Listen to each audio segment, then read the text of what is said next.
pala si Joshua, taga New Lower Libutan. Yung masabi ko lang sa remark na Motocentro, okay siya. Nagdagdag siya ng horsepower.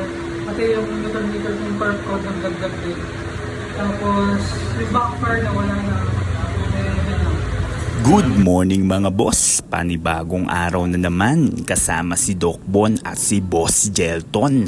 Tignan nyo, tinali na para simulan gamutin si Aerox version 2. Tignan nyo po yung AFR, 11 lang po yan, hindi po yan nagdo-12, 13, basta stable lang siya sa 11. Kaya kailangan natin i-double check, magic word.